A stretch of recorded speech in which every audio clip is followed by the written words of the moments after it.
ساتھ کھیلنا بچے سے، او سنو یار حد ہو گئی۔ نسائی میں موجود ہے، سیاستہ کی روایت، نبی پاک نے سجدہ لمبا کر دیا، نہ میں اس سے بڑی بات نہیں آپ کو سنا سکتا، لمبا سجدہ ہو گیا، لمبا۔ صحابہ فرماتے پریشان ہو گئے، اور طویل سجدہ رسول پاک نے فرمایا سجدہ۔ صحابہ فرماتے ہیں جب رسول پاک علیہ الصلوۃ والسلام نے نماز کی تکمیل کی تو دو باتیں ہم نے عرض کی، حضور ایک تو ہم پریشان ہو گئے تھے کہ کوئی ایسی بات نہ ہو گئی ہو، خدا نہ خواستہ کو ناخوشگوار بات، اللہ کے حکم نے بھی آنا ہے، آپ نے ہمیں بتایا ہے، اور دوسرا ہمارا خیال تھا کہیں وحی تو نہیں نازل ہونی شروع ہو گئی۔ کئی دفعہ وحی آتی ہے تو دیر تک محبوب ایک حالت میں رہتے ہیں، ان دو میں سے کوئی ایک ہوگی، تو حضور نے فرمایا یہ دونوں نہیں تھی۔ یا رسول اللہ پھر کیا تھا؟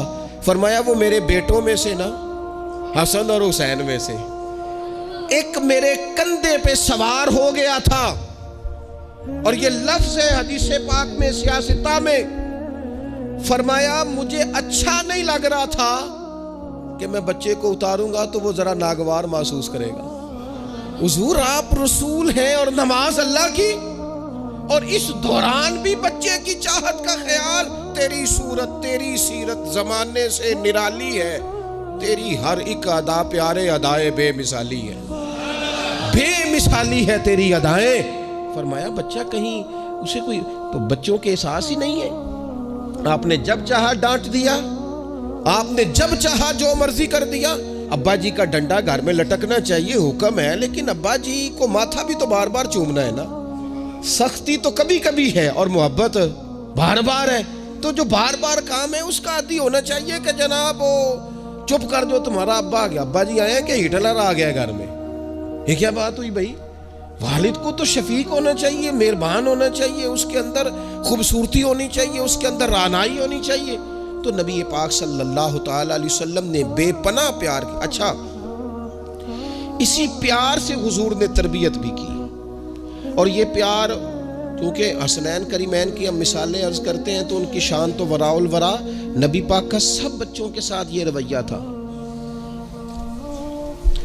حضرت انس بن مالک کہتے ہیں میں حضور کا خادم ہوں، میری اماں خدمت کے لیے چھوڑ کے گئی، پر حضور جب بھی مجھے بلاتے کہتے یا بنیا، او میرے پیارے بیٹے۔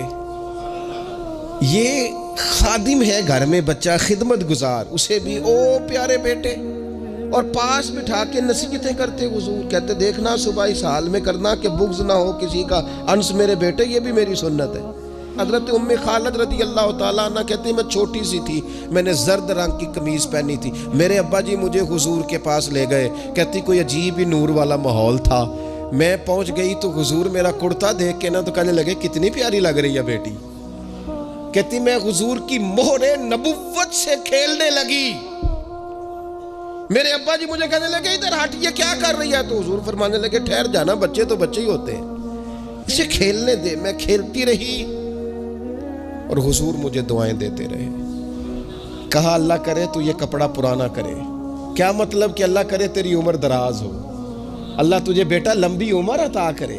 حضور بچوں کے ساتھ محبت کرتے، ان سے پیار کرتے، ان کے ساتھ رسول پاک علیہ السلام کا خاص شفقت کا معاملہ۔ ان کو ضرورت ہوتی ہے ہماری، ان کو حاجت ہوتی ہے ہماری، لیکن ہمارے لہجے کی تلخی، ہمارے لفظوں کی ترش روئی، کام کے نام پر، سوارنے کے نام پر۔ اور پھر آپ کو پتہ ہے یہ جو بچوں میں عدل کرنے کا کیوں کہا گیا بھلا، کہ اپنی اولاد میں عدل کرو، فرمایا حضور نے اللہ سے ڈرو اور اولاد میں انصاف کرو، کیوں کہا گیا؟ وہ اس لیے کہا گیا کہ ایک بچے سے آپ پیار کر رہے ہیں تو دوسرا بھی آپ کے بارے میں اتنا ہی جذباتی ہے، وہ آپ سے اتنی ہی محبت کرتا ہے، آپ ایک کی تعریفیں کیے ہی جا رہے ہیں، دوسرے کو آپ نے نظر انداز کر دیا تو اللہ کی بارگاہ میں اس کا بھی جواب دینا ہے۔ حضور علیہ الصلوۃ والسلام نے فرمایا ڈر اللہ سے، انصاف کر اپنے بچوں کے اندر۔ اس لیے شارحین حدیث نے لکھا ہے کسی بچے کے منہ پہ 2 دفعہ بوسہ نہ دینا اور ایک کے منہ پہ 1 دفعہ، فرمایا اگر ایک کو 1 بوسہ دیا تو دوسرے کو بھی 1 ہی دے، اور اگر دوسرے کو 2 دیے ہیں تو پھر پہلے والے کو بھی انصاف کر، عدل کر، محبت میں بھی، عطا کرنے میں بھی، پیار کرنے میں بھی، نوازنے میں بھی۔ ہر لحاظ سے باپ کی ذمہ داری ہے، ماں کی ذمہ داری ہے کہ وہ انصاف کا ترازو تھامے، ورنہ حساب صرف نمازوں کا نہیں ہوگا، محبتوں کا بھی ہوگا، حساب صرف زکاتوں کا نہیں ہوگا، تیری الفتوں کا بھی حساب ہوگا، حساب صرف تجھ سے تیرے روزے حج زکات کا نہیں لیا جائے گا، تیری توجہات کا بھی حساب ہوگا قیامت کے دن، کہ یہاں ہونی چاہیے تھی کیوں نہیں تھی، ادھر زیادہ کیوں تھی، ادھر زیادہ کیوں نہیں تھی۔ اس لیے اپنی مرکزی حیثیت کو ہمیشہ سمجھے جانے، اپنی زندگی میں ان کے لیے تھوڑا دل بڑا کریں، گنجائش پیدا کریں۔ ان کو ہماری حاجت ہے، ہماری مصروفیات میں، ہمارے کاروبار میں، ہمارے تعلقات میں، ہمارے بچوں سے ان کا بچپن چھین لیا ہے۔ ہم وہ ساری، آپ نے وہ حدیثیں سنی ہے تو کس لیے سنی ہے؟ یہ صرف شان امام حسنین نہیں ہے، یہ تعلیم امت بھی ہے کہ نبی پاک علیہ السلام نے کندھے پہ بٹھایا ہوا ہے امام حسن اور حسین کو، کندھوں پہ۔ اور ایک صحابی نے جب کہا کہ کتنی پیاری سواری ہے تو محبوب فرمانے لگے سوار بھی تو دیکھ کتنا سونا ہے، تو دیکھ تو صحیح۔ تو یہ آپ میری بات کو سمجھے نا، کیا کوئی کمی تھی وہاں؟ فرشتے نہیں حاضر ہو جاتے 2 منٹ میں ہر خدمت کے لیے؟ صحابہ جان قربان کرنے کو تیار نہیں ہوتے، لیکن حضور نے کیوں کندھوں پہ اٹھایا؟ تاکہ مجھے تجھے سمجھ آ جائے کہ بچوں کو کندھوں پہ اٹھانا بھی کوئی کمال ہے۔ تو اپنی زندگی میں وہ خوبصورتی، اور پھر نبی پاک علیہ السلام بچوں کی تربیت جب کرتے تو بڑے خوبصورت انداز میں۔ آپ کو پتہ ہے صحابہ فرماتے ہیں بچے کھیل رہے ہوتے تھے تو حضور جب گزرتے تھے تو بچوں کو السلام علیکم کہتے تھے، نبی پاک بچوں کو سلام کرتے، حضور فرماتے السلام علیکم، بچوں کو سلام کرتے اور پہل کرتے سلام لینے میں۔ آپ بچوں کو سلام کرنا شروع کر دیں، امید ہے بچے بھی سب کو سلام کرنا شروع کر دیں گے۔ لیکن یہ شکوہ کرنا کہ لو جی میں اتنا بڑا بزرگ آدمی ہوں، میں اتنا بڑا پڑھا لکھا ہوں، میری یہ شخصیت ہے، آپ نے مجھے سلام ہی نہیں کیا، یہ تو مفت کا رٹا ہے۔ حضور بچوں کو سلام کرتے تاکہ بچوں کو السلام علیکم کی سمجھ آ جائے۔ یہ بچوں کو سکھائیں، انہیں یاد کرائیں، اور اس کا طریقہ یہ ہے کہ آپ ان کو سلام لینے میں پہل کریں، آپ ان کو سلام کہیں۔ ہاں، سکھانے کے لیے آپ ان سے مطالبہ کر سکتے ہیں کہ یار میں نے سلام کہا ہے، تمہیں جواب دینا چاہیے تھا، ہم نے کیوں نہیں دیا، تاکہ ان کو سمجھ آ جائے کہ یہ السلام علیکم اور وعلیکم السلام یہ ایک سنت ہے۔ پھر اللہ کے پیارے رسول صلی اللہ تعالی علیہ وسلم بچوں کو چھوٹی چھوٹی چیزوں کے آداب سکھاتے۔ حضور تشریف فرما تھے تو ایک بچہ اندر آ گیا، السلام علیکم کہہ کے داخل ہو گیا، تو محبوب کریم نے بڑی محبت سے بڑے خوبصورت لہجے میں فرمایا بیٹا واپس جاؤ، پہلے اجازت لو، پھر سلام لو، جب اجازت مل جائے پھر اندر آنا۔ اس لہجے میں اتنی خوبصورتی تھی کہ اس بچے کے دل کی گہرائی تک میں سمجھتا ہوں بات اتر گئی ہوگی۔ وہ واپس گئے، انہوں نے جا کے اجازت مانگی، اجازت ملی، اور سلام لے کے وہ دروازے رسول پہ حاضر ہو گئے۔ بچوں کے ساتھ خاص محبت، خاص دلچسپی۔ ایک دفعہ میں حرمین شریفین حاضر تھا، میرے بالکل سامنے اگلی صف میں نماز کا ٹائم ہو جاتا ہے جب، تو آہستہ آہستہ لوگ زیادہ آنے شروع ہو جاتے ہیں، تو زیادہ رش ہو رہا تھا، لوگ زیادہ جمع تھے۔ تو ایک بزرگ تھے، تو وہ اپنے داماد سے، ان کی گفتگو سے اندازہ ہوا، میں نے کان تو نہیں لگائے ہوئے تھے لیکن بزرگ غصے میں بول رہے تھے تو بول ہی اونچا رہے تھے ذرا، تو وہ کہہ رہے تھے اپنے داماد سے کہ بیٹا تو ہے تے جوائی ہیں، اب تینوں میں گل کرنا مناسب تے نہیں سمجھدا، پر یہ کہ بچے تو آپ نے میرے ذمہ لگا دیے، وہ مجھے نہ عبادت کرنے دیتے ہیں، نہ قرآن پڑھنے دیتے ہیں، نانا نانا کہہ کے میرے پیچھے ہی بھاگتے رہتے ہیں، تو میں حاضر ہوں لیکن تھوڑا سا نہ ان کو سمجھائیں اور قائل کریں، یہاں آ کے مجھے ذرا اللہ اللہ کرنے دیں۔ تو بچہ معذرت خانہ انداز میں اپنے سسر کو، بزرگوں کو تھوڑا سا قائل کرنے کی کوشش کر رہا تھا کہ چلیں اب خیال کریں گے، ہم کہتے تو بڑا ہیں کہ ہمارے ساتھ آئیں، لیکن وہ آپ کے پیچھے جاتے ہیں، کریں کیا؟ تو اب مجھ سے نہ رہا گیا، میں نے ان سے کہا بزرگوں مناسب تو نہیں، لیکن آپ بولے اونچا ہے تو سون صاحب نے لیا ہے، آپ کی ذاتی بات ہے، اگر اجازت دیں تو ایک جملہ کہہ دوں۔ تو پلٹ کے میری طرف دیکھ کے کہنے لگے مولوی صاحب آکھو، تو میں نے ان سے کہا بڑے خوش نصیب نہیں،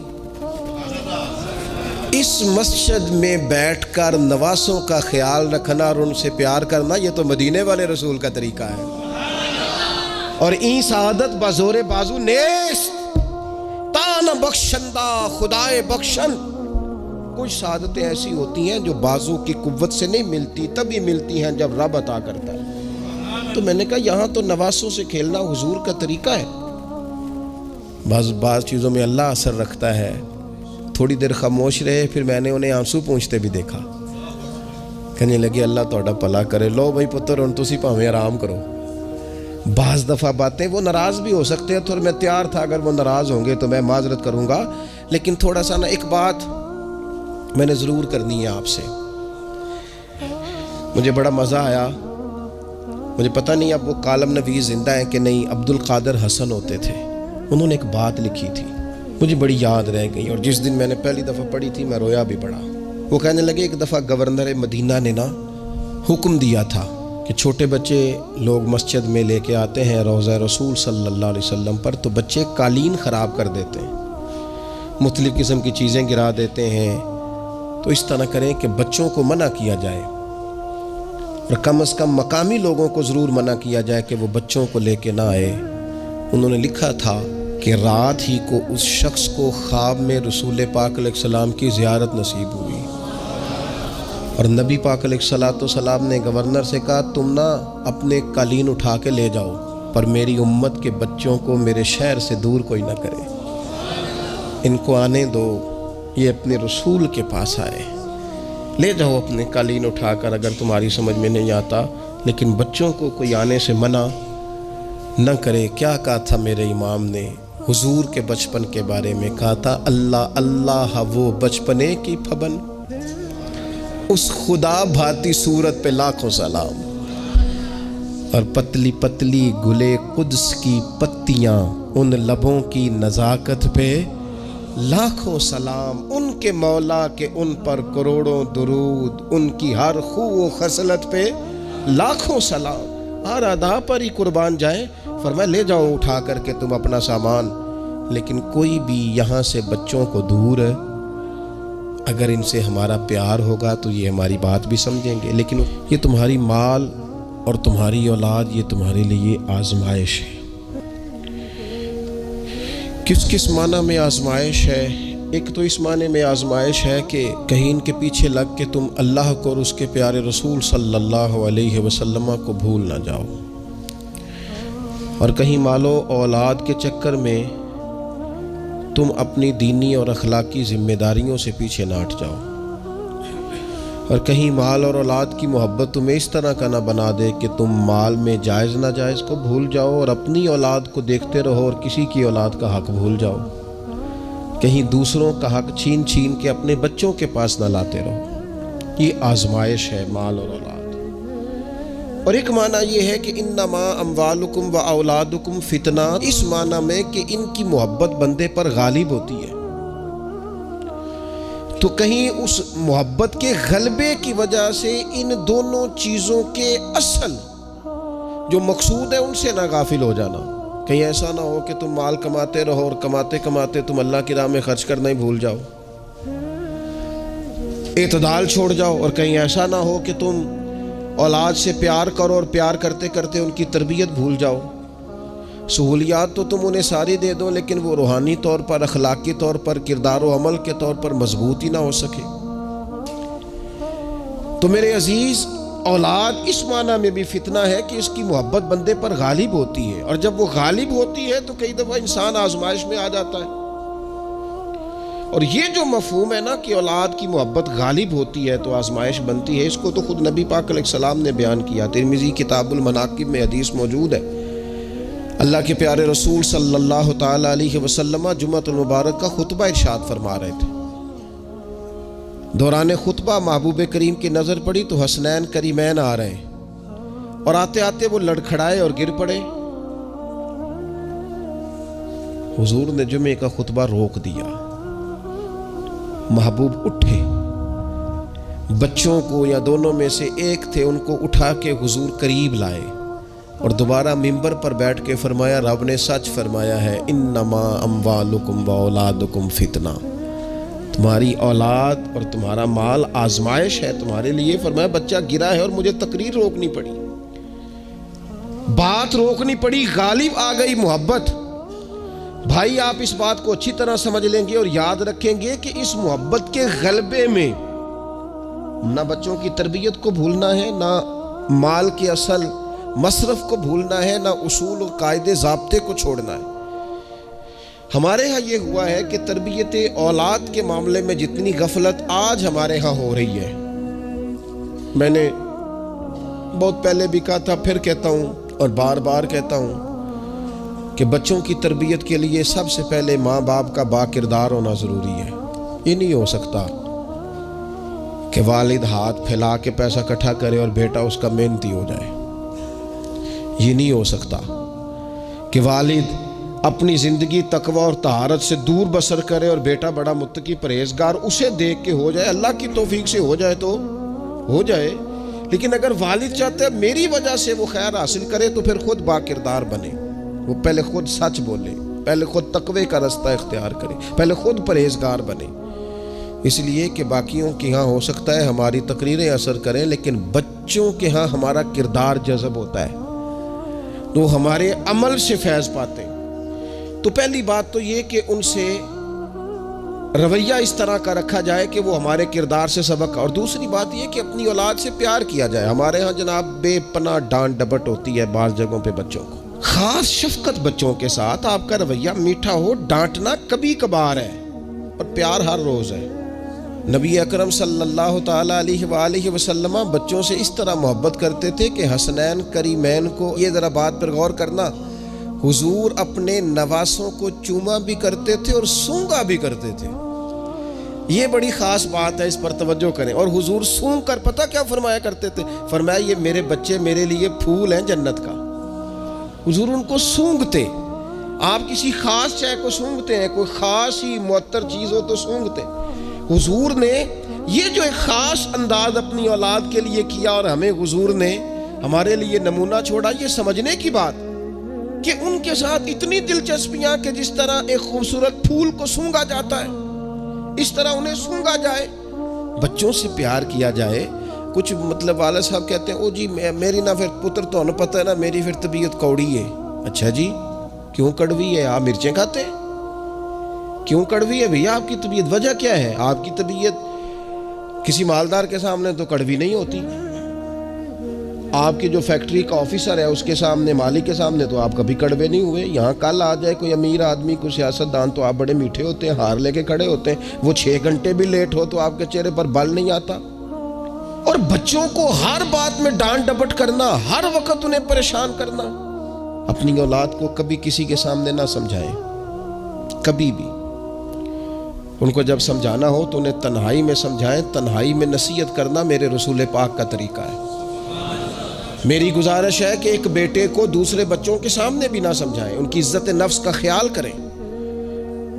کبھی بھی اپنے بچوں کو دوسروں کے بچوں کی مثالیں نہ دیں، فلانے کا بچہ ادھر چلا گیا، بھئی آپ کیوں کمپیریزن کرتے ہیں کسی کے ساتھ؟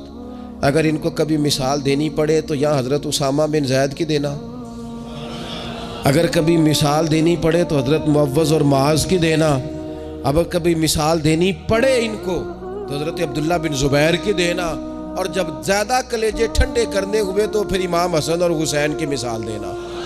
لیکن یہ کیا بات ہوئی فلانے کا بچہ دولت مند ہو گیا تو پیچھے رہ گیا؟ کیا بات کرتے ہیں آپ؟ آپ کے بچے کی عزت نفس ہے، وہ وقار رکھتا ہے، وہ سوچ رکھتا ہے، اور میرے نبی پاک نے فرمایا اپنی اولاد کی عزت کرو۔ کس کی؟ ہاں اپنے بچوں کو اکرام دو۔ ہر وقت ایک بزرگ کے پاس لوگ اپنا بچہ دم کرانے آئے تو ماؤں کی طریقہ ہوتا ہے بات کرنے کا، اس نے آ کے کہنا شروع کر دیا، پہلے سارے ٹھیک تھے، سمجھدار بھی تھے، بات میں مانتے تھے، یہ ضدی بھی ہے، نکما بھی ہے، نکھٹو بھی ہے، لڑتا بھی ہے۔ تو بزرگ کہنے لگے میں دم کر دیتا ہوں، لیکن میری بہن اس بوڑھی عورت کو فرمانے لگے یا اس کے باپ کو کہ بھائی آپ یہ جتنی باتیں آپ نے کی ہیں نا، کیا ہی اچھا ہوتا آپ اس کے سامنے نہ کرتے، یہ لفظ آپ یوں ادا نہ کرتے، آپ تو اسے پکا کر رہے ہیں کہ تو ضدی ہے، آپ تو کنفرم کر رہے ہیں کہ تو لڑاکا ہے، آپ کنفرم کر رہے ہیں کہ یہ نافرمان ہے، کیوں آپ نے اس کے سامنے یہ باتیں کی؟ یہ آپ کو اگر کرنی تھی، کوئی دعا چاہتے تھے آپ اس کے لیے تو آپ تنہائی میں مجھ سے بات کرتے۔ آپ اسے پکا کرا رہے ہیں کہ جس طرح کا میں کہہ رہا ہوں، تو یہ بچے کا ذہن بن جاتا ہے، جو اسے بار بار کہا جاتا ہے نا اس کا ذہن بن جاتا ہے، میں ہوں ہی اس طرح کا، مزاج اس طرح کا۔ اسے کبھی پکا نہ کریں، اسے تسلی دیں، اسے تشفی دیں، اس کی ٹھارس بندھائیں، اس سے پیار کریں، اس کے ساتھ محبت کریں، اسے آپ اس طرح کا رویہ دیں کہ بچہ آپ پر اعتماد کرے۔ آپ کو پتہ ہے یہ جو بہت سارے بچوں کے ساتھ خدا نخواستہ کوئی اپنا بیگانہ کسی قسم کی کوئی زیادتی کرنے لگ جاتا ہے، وہ گھر کیوں نہیں بتاتے؟ وہ کسی جبر کا شکار ہوں یا کسی بلیک میلنگ کا شکار ہوں، وہ اپنے گھر میں کیوں ڈسکس نہیں کرتے؟ گھر والوں نے پریشر اتنا زیادہ ڈالا ہوا ہے۔ ان رویوں سے باہر آئیں آپ، اور زندگی کو اس خوبصورتی کے مطابق آپ کا بچہ آپ پر اعتماد کرے، وہ آپ سے کہہ سکے، وہ آپ کو اپنا دکھ بتا سکے، اس کو پتا ہو کہ ہر معاملے میں میری غلطی نہیں نکالی جائے گی، اسے پتا ہو کہ میں جب کوئی بات کروں گا تو میری سنی جائے گی، گھر کے اندر میری رائے کو اہمیت دی جائے گی۔ یہ ہمیں احساس کمزوری سکھاتے ہیں بعض اوقات بچوں کو۔ اس سے باہر آئیں۔ او نا تسی نہ اچھے کپڑے پایا جے، کوئی کیا کہنے دو جس نے جو کہنا ہے۔ آپ شروع سے بچوں کو اس طرح کا بنا رہے ہیں کہ وہ لوگوں کو دیکھ کے بیچارے زندگی گزاریں گے۔ کیوں اس احساس محرومی کا ہم اپنی اولادوں کو شکار کرتے ہیں؟ وہ باپ کے ساتھ وقت گزاریں۔ میں جی مصروف بڑا ہوں، تو زیادہ مصروف ہے یا رسول پاک زیادہ مصروف ہے؟ حضور کی تو نواسی ضد کرتی ہیں۔ سب سے بڑی نواسی صحیح بخاری میں موجود ہے، حضرت زینب کی بیٹی، نبی پاک نماز کے لیے جا رہے، کہتی میں نے بھی جانا ہے۔ حضور نماز کے لیے آتے تو بچی کو اٹھا کے ساتھ لے آتے۔ صحابہ فرماتے ہیں نبی پاک قیام میں ہے تو بچی یہاں ہے، حضور رکوع سجدے میں جاتے تو بچی کو قریب کھڑا کر لیتے۔ اور پھر پیار بیٹیوں سے تو حضور نے کیا ہی۔ شہزادیاں چاروں جب آتی حضور اٹھ کے کھڑے ہوتے۔ سیدہ پاک کے بارے میں فرمایا، سب سے چھوٹی بیٹی کے بارے میں، کہ فاطمہ تو میرے جگر کا ٹکڑا ہے۔ لیکن یہاں بات ختم نہیں ہوئی، نواسوں اور نواسیوں سے پیار۔ میں نمازی ہوں جی، بچے کو لے جاؤ۔ میرے رسول پاک پر بچے پیشاب کر دیتے، حضور پانی بہا دیتے۔ تو میں پھر کیا ہو گیا ہے؟ میں نے بہت بڑی بات کر دی اگر آپ کی سمجھ میں آئے تو۔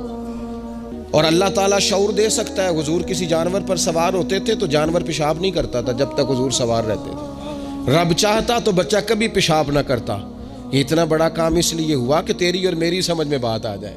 میں قبلہ حضرت صاحب ہوتا ہوں، میں حاجی صاحب ہوں، میں نمازی صاحب ہوں، میں فلاں صاحب ہوں، لہذا بچوں کو لے جاؤ، میں نے نماز۔ وہ تو زیادہ پاک صاف ہے؟ آپ کے اندر کچھ زیادہ رعنائی آ گئی ہے کہ آپ اپنی اولاد کو وقت نہیں دے پاتے؟ رسول پاک علیہ السلام کا لہجہ اور انداز، قربان جائیں، یعنی بچوں کو نا مزہ آئے۔ ساری دنیا سے پیسے لیے ہیں انسان نے، کمائیاں کی ہیں، جائیدادیں بنائی ہیں، بڑے بڑے اس کو پرافٹ ہوئے ہیں، لیکن ساری زندگی دادی کے 10 روپے بھولتے ہی نہیں۔ وہ جو دادا سے لڑ کے لیے جاتے تھے 5 روپے، وہ بھولتے ہی نہیں۔ وہ ابا جی سے کبھی پیسے چاہیے ہوتے تھے تو ابا جی سے نہیں ڈائریکٹ کہتے تھے، دادی اماں سے کہتے تھے، دادی آج 100 ہی لینا ہے۔ تو دادی کے پاس بیٹھے ہوتے تو ابا جی کو بلا کے دادی اماں کہتی روپیہ 500 دینا مینوں چاہیے دے۔ تو ابا جی کہتے اماں جی کی کرنے نے، تینوں بازار دینا ضروری ہے، تو دے نا 500۔ تو ابا جی کہتے مینوں سمجھ لگتی پئی جو اتنے ہو رہا ہے نا۔ اب وہ ذائقہ ساری زندگی بھولا، اس کی لطافت نہیں گئی، اس کا حسن نہیں گیا۔ وہ 100 روپیہ نہیں تھا، وہ کروڑوں روپے تھے۔ اس لیے کہ جس چاشنی سے وہ ملے نا، جس درد سے، وہ اماں سے پیسے لیتے وقت تو یوں لگتا ہے کہ بندہ دنیا کے سب سے بڑے خزانے کے سامنے کھڑا ہے۔ اس لطف کو دوبالا کرے زندگی میں۔ یہ ہمارا کلچر نہیں، یہ ہمارا حسن ہے، یہ ہماری تہذیب ہے۔ نبی پاک علیہ السلام کی نواسی جناب امامہ بنت زینب رضی اللہ تعالی عنہما، ایک ہار آیا حضور کے پاس تحفے میں، تو حضور نے فرمایا میں نے اس کو دینا جو مجھے سب سے زیادہ پیارا ہے۔ ازواج مطہرات کہتے ہیں دوڑ لگ گئی تھی، حفصہ کو ملے گا، میمونہ کو ملے گا، ام حبیبہ کو ملے گا۔ سیدہ عائشہ صدیقہ کہتی ہیں میرے دل میں بڑی بات تھی کہ اگر کسی اور کو مل گیا نا تو میں تو سمجھتی ہوں کریم سب سے زیادہ محبت ہی مجھ سے کرتے ہیں۔ کہتے ہیں یہ بات چل رہی تھی اور وہ جو تھوڑی دیر کے لیے وہ انتظار تھا کہ کس کو ملے گا، تو وہ انتظار بڑا حسین، بڑا خوبصورت تھا، اس میں بڑی رعنائی تھی۔ لیکن قربان جائیں، نبی کریم نے فرمایا میں تو اپنی بڑی نواسی جناب زینب کی بیٹی امامہ کو دوں گا۔ اور حضور نے وہ ہار لا کے انہیں اپنے دستے مبارک سے پہنایا، اور میں کتنا پیارا لگ رہا ہے میری بیٹی کو۔ تھوڑا سا نا اپنے رویے میں وسعت۔ بچوں کو ہماری حاجت ہے اور ہمیں دولت کی حاجت ہے، ہمیں پیسوں کی حاجت ہے۔ ہمارا گاہک آ جائے تو بچے کو تھپڑ مارنے سے باز نہیں آتے۔